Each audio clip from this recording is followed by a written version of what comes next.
आज हम बात कर रहे हैं कि कैसे इंजीनियरिंग की तस्वीर बदल रही है। पढ़ाई की एकेडमीज़ में जो टॉप इंस्टीट्यूशंस हैं देश के, वहाँ ये ट्रेंड साफ साफ दिखाई दे रहे हैं कि सीएस अपनी जगह टॉप पे बना हुआ है, लेकिन जो कोर इंजीनियरिंग के जो ब्रांचेज हैं उनकी डिमांड पिकअप कर रही है, खास करके इलेक्ट्रॉनिक्स की।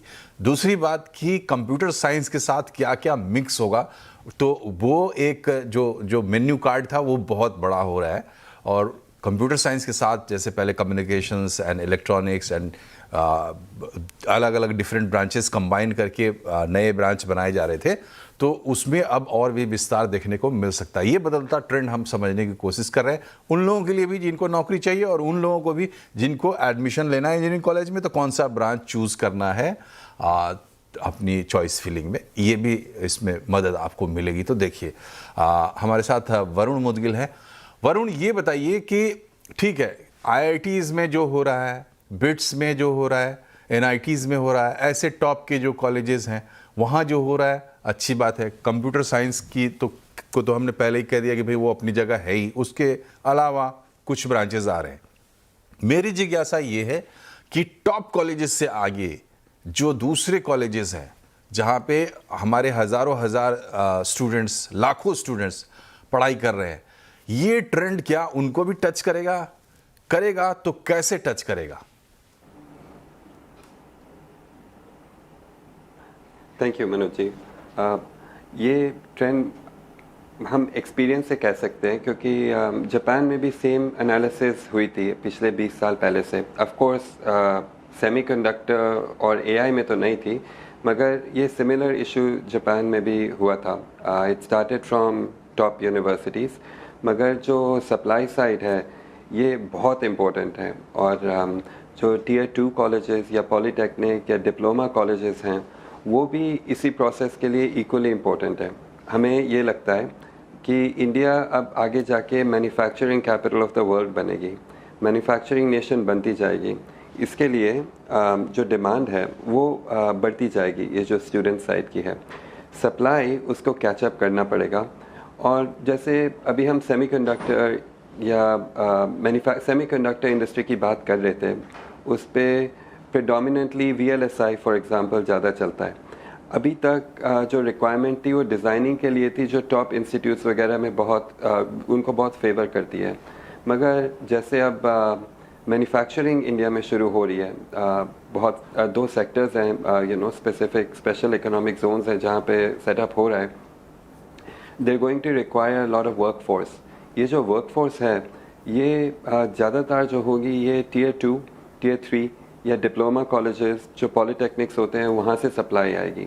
तो जो क्वालिटी है वो टॉप नॉच इंस्टीट्यूट से ज़रूर आएगी, मगर जो क्वांटिटी है, जो हेड काउंट है इंडिया में अभी जिसकी स्ट्रेंथ है, वर्ल्ड एक्सपेक्ट कर रहा है कि वो टियर 2, टियर 3 कॉलेजेस में सप्लाई हो सके। सो ये एक तो ये I don't think it's a fad, it is not also a trend. मगर इंडिया जैसे जैसे मैन्युफैक्चरिंग नेशन बनता जाएगा वैसे ही उसकी डिमांड होती जाएगी। इसमें एक दो चीज़ें हैं जो क्योंकि हम एक तो एनरोलमेंट के बारे में देखते हैं और दूसरे हैं हम स्टूडेंट्स के लिए भी देखते हैं। तो जब हमारी एक चीज़ है जो हम स्टूडेंट्स को हमेशा बताते हैं, जो इंजीनियर्स होते हैं वो बाद में नहीं बन सकते, दे हैव टू स्टडी। वो अपने कोर्सेज कंप्लीट करते हैं फिर जाके इंजीनियरिंग बनते हैं, इंजीनियर्स बन सकते हैं। सो उनकी जो फर्स्ट प्रेफरेंस है वो इंजीनियरिंग जॉब में ही होनी चाहिए, हम उन्हें ये कहते हैं। जब ये करते हैं सेमीकंडक्टर कंपनीज खास करके जो अभी हैं वो लार्ज स्केल कंपनीज हैं, तो उनको जो इंजीनियर्स हैं, अभी बहुत सारे इंजीनियर्स जो पढ़ते हैं वो इंजीनियरिंग जॉब नहीं करते, मगर अब उन्हें फाइनली प्लेटफॉर्म मिलेगा, बड़ी बड़ी कंपनीज आ रही हैं एंड बड़ी बड़े ऑपरेशंस इंडिया में शुरू हो रहे हैं। So I hope that they focus on getting engineering jobs rather than going into other jobs after studying engineering। ठीक है वरुण, आपकी बात बहुत क्लियरली, और एक छोटा सा अगर उसको आप फ्रेज करना चाहें तो इंजीनियर्स बैक टू इंजीनियरिंग का दौर आ रहा है। जो अभी आप इंजीनियरिंग की पढ़ाई करके और काम कुछ और कर रहे थे, वही सेंस आपका काम कर रहा था और आप कुछ और काम कर रहे थे, लेकिन अब कोर इंजीनियरिंग के काम में भी आपको जाना पड़ सकता है। वो एक छोटा सा जवाब चाहिए प्रोफेसर राव, चूँकि समय कम रहता है। जो ये एडाप्टेशंस करने होते हैं एकेडमी के लेवल पे, उसमें क्या कंफर्ट है, क्या चैलेंजेस आप लोगों को लग रहा है? ये सवाल मैं इसलिए पूछ रहा हूँ ताकि आपके बाद जो कॉलेजेस हैं वहाँ माहौल कैसे बदलेगा, इस थोड़ा सा इसका आइडिया मिल जाएगा। तो कितना क्या चैलेंजेस हैं और क्या उतनी फ्रीडम आपको फील होती है?